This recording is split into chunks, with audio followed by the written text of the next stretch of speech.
world? Is that muscle? Is that muscle? Kind of looping muscle. Kind of cool. All right, so first thing you have is external nares. External nares are just the nostrils, which you can see on the outside. Oral cavity. So the oral cavity is the area, of course, where the mouth is, right? Same thing. You already know that. Oropharynx. So the oropharynx is simply the back of the mouth. We won't be testing you on that, so just so you know. I know people are frantically like, I'll go get my stuff now. Because I might get a 1.5 points on the next test. Luke went to the dark side. That's Shout what him he out, did. shout him out. He's a hero. Maybe to you. You're part of the resistance to me. Trachea. So the trachea is right here. Okay. Let's see, larynx. Now, so the larynx is where vocal production occurs. So this is all larynx right here. The larynx is made up of several things. You've got the hyoid bone. We're going to show you that in a second. Hyoid bone. We got trachea there. We've got cricoid cartilage. We're going to see if we can. Yeah. So thyroid cartilage is right here where my finger is. So you can touch this thyroid, and then if I take my finger and I kind of let it travel down, I'll feel a depression, then another ridge. That ridge right there is the cricoid or cricoid cartilage. So thyroid cartilage here, and then cricoid cartilage right here, okay? And then tracheal rings down below. Let's see what else we have.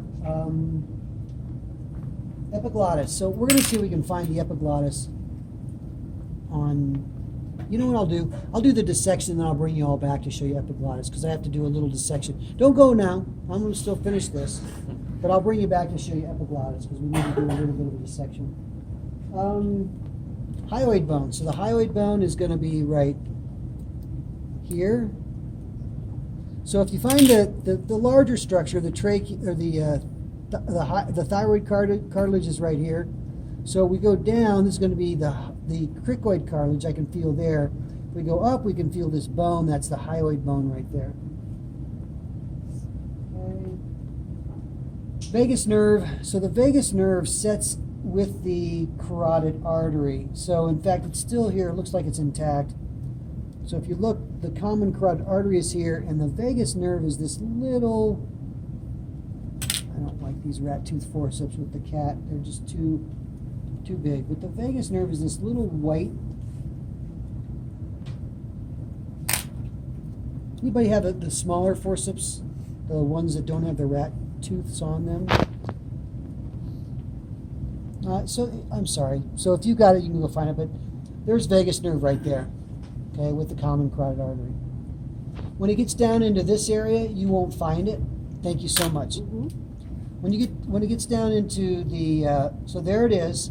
When it gets down to the thoracic cage, you won't find it because it's all intact up above, but down below in here, it actually becomes kind of a nervous plexus that wraps around the aorta and the esophagus as it travels down, and it of course supplies parasympathetic to both thorax and much of the abdomen. Okay. Primary bronchi. I don't know that we're going to find the primary bronchi. We've got lungs.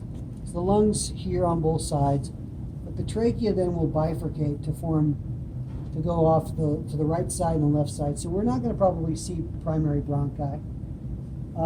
Pleural cavities, as you already know, with the lung tissues right here, and the inside of the thoracic cage is right there.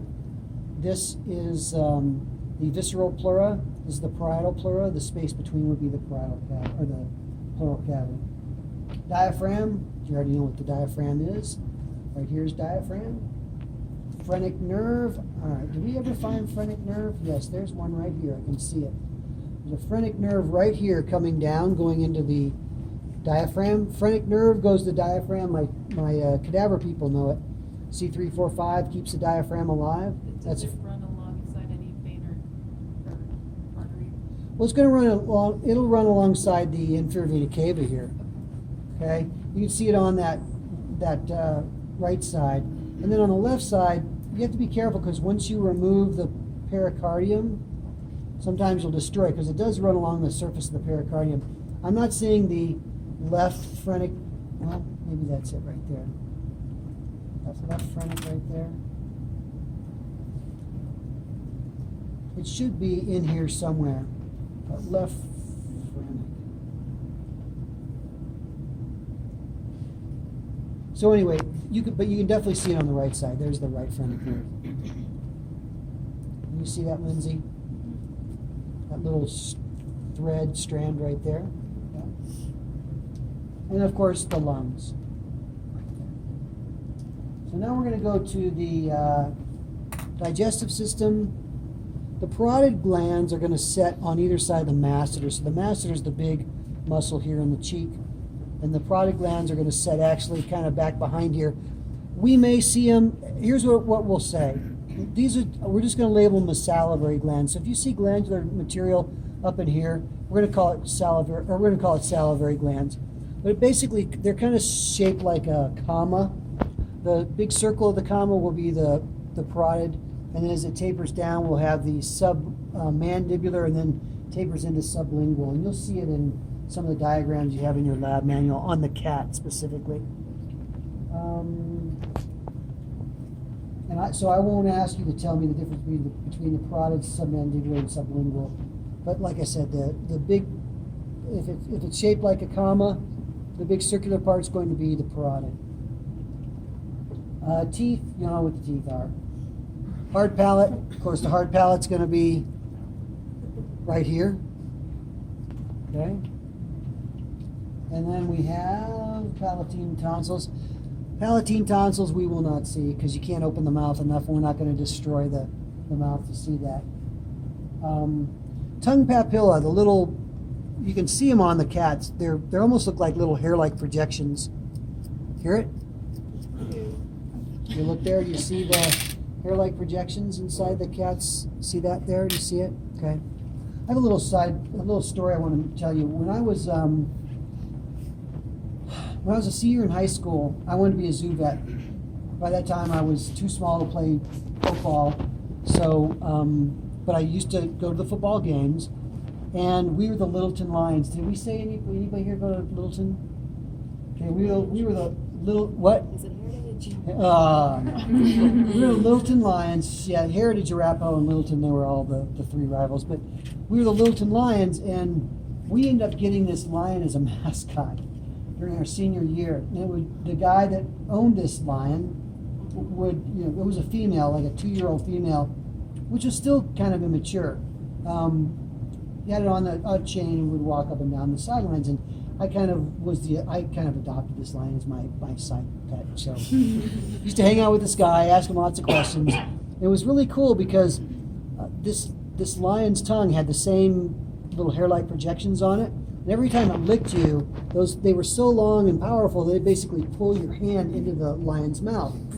And I'll never forget the first time that happened. He said, yeah, you can let them lick you, but don't ever do it with your hand open like this, because it's a young lion, just like young puppies like to teeth. She likes to teeth as well. And if she bites down on your fingers, she'll bite them right off. So he said, if you put your hand in the lion's mouth, make sure it's in a fist and not like this, because she could inadvertently end up just severing your finger right off. So learned that lesson. But yeah, those papilla were really, really long. It was amazing. So where are we? So lingual frenulum. So the underside, and we probably won't see it on the cat as well, but there's this little thing that connects the underside of the tongue to the floor of the mouth, and it can be really tight in humans. It would cut that. That condition's called tongue tied. It prevents articulation, proper articulation. So they can cut it to allow the tongue to be freed up to move the way it's supposed to. Don't really see it too much on the cat. What else do we got? Papilla, lingual frenulum. Okay, esophagus. So esophagus is going to be behind the trachea. So trachea is there. Esophagus is this structure right behind it. Okay? Goes all the way down to the stomach. So the stomach, of course, is down here. We'll cover that in a second. Parietal peritoneum. Okay, the peritoneum, of course, lines the inside of the abdominal cavity. So this is parietal peritoneum. Any of the peritoneum that covers the surface of the organs we call visceral peritoneum. And of course, the space in between would be the peritoneal cavity or sac. Liver. Okay, liver is this organ right here. That's all liver. And you can see a little bit of the gallbladder. See the green thing? That's the gallbladder right there. So liver here, gallbladder right there. Greater omentum. So this thing is the greater omentum. This is a double membrane, double peritoneal membrane, okay, that folds over. And as I said before, this is where, and you can see here, we've got fat accumulation in this. So this is where fat accumulates. I always like to say that this contributes to Dunlop's disease in humans, right? It's where your belly Dunlopped over your belt, right? I know. You sound like my son making fun of my little stupid jokes. All right, greater omentum, gallbladder, falciform ligament. So falciform ligament's been kind of cut here because the diaphragm has been cut. But the falciform ligament is this ligament right there. You can see a little bit of it right here. It's connecting the diaphragm to the liver. So that's it. It sits like a sail right in the midline. That's falciform ligament, this thing right there. Stomach. This is the stomach. Right there is stomach. This is all stomach. So cardiac region is that region up above. That's the cardiac region. You can kind of see a little bit of where the esophagus would tie in there. But this is the cardiac region or cardia. Fundus, actually, where the esophagus ties in is the cardiac region. Esophagus ties in right there. The fundus is this area that sticks up above. So this is fundus right here. Sticks up above. The body is here. And then the antrum is this area right here. And then it transitions into the pyloric sphincter, which is right here. So again, cardiac region here. Fundus is this. Body is here. The antrum is here. Pyloric sphincter is right there. Greater and lesser curvatures of the stomach. This is easy. Greater curvature, lesser curvature. Lesser omentum. All right, so the greater omentum is this dude. Lesser omentum connects it's peritoneum that connects the liver to the stomach. So this is lesser omentum right there. Pancreas.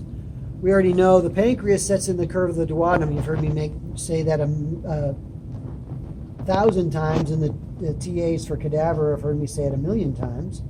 But this is the duodenum, the first part of the small intestine, and the pancreas is this tissue right here.